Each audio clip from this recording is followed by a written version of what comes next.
بسم اللہ الرحمن الرحیم۔ جب ظلمتوں میں ڈوبا ہوا زمانہ نجات کے چراغ کا منتظر تھا، اس وقت رب کائنات نے اپنے محبوب صلی اللہ علیہ وسلم کی ولادت سے دنیا کو منور فرمایا۔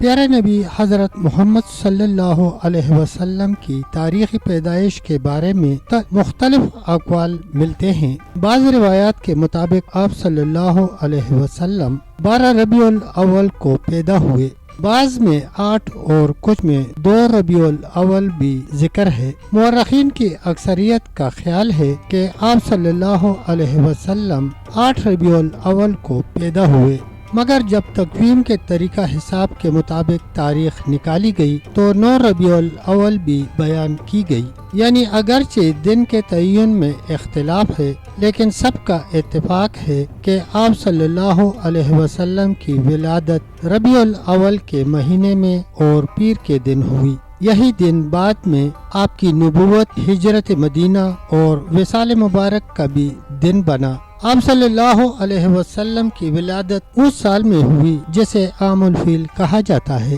یعنی ہاتھیوں والا سال۔ یہ وہ زمانہ تھا جب ابرہہ نامی ایک عیسائی بادشاہ جو یمن کا حاکم تھا، مکہ مکرمہ پر حملہ کرنے کے ارادے سے نکلا۔ ابرہہ نے دیکھا کہ لوگ دور دراز سے بیت اللہ کی زیارت کے لیے آتے ہیں۔ اس نے کہا، میں بھی ایک ایسا گھر بناؤں گا کہ لوگ وہاں کا حج کریں، مکہ نہ جائیں۔ یوں اس نے سرخ، سفید، زرد اور سیاہ پتھروں سے ایک نہایت شاندار عمارت بنوائی جسے کلیسا کہا جاتا ہے۔ اس میں سونا، چاندی، جواہرات اور خوشبوئیں استعمال کی گئی اور لوگوں کو کہا گیا کہ اب وہ اسی گھر کا طواف کریں۔ لیکن عربوں کے دل میں بیت اللہ کی عظمت رچی بسی تھی۔ ایک عرب شخص نفیل اس مصنوعی عمارت کی بے ادبی برداشت نہ کر سکا۔ اس نے رات کے اندھیرے میں جا کر اس عمارت میں گندگی ڈال دی۔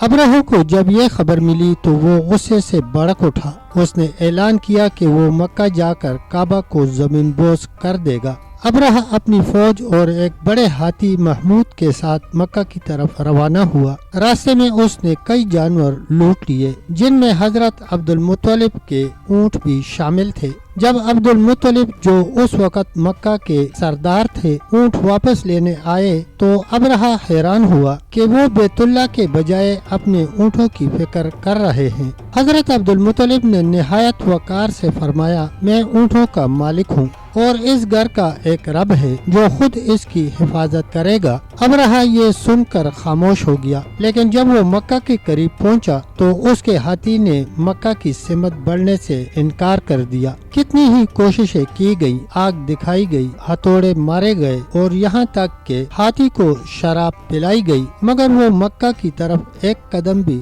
نہ بڑھا۔ اسی لمحے اللہ تعالیٰ نے اپنے گھر کی حفاظت کا انتظام خود فرمایا۔ قرآن پاک میں ارشاد ہے، کیا تم نے نہیں دیکھا کہ تمہارے رب نے ہاتھی والوں کے ساتھ کیا کیا؟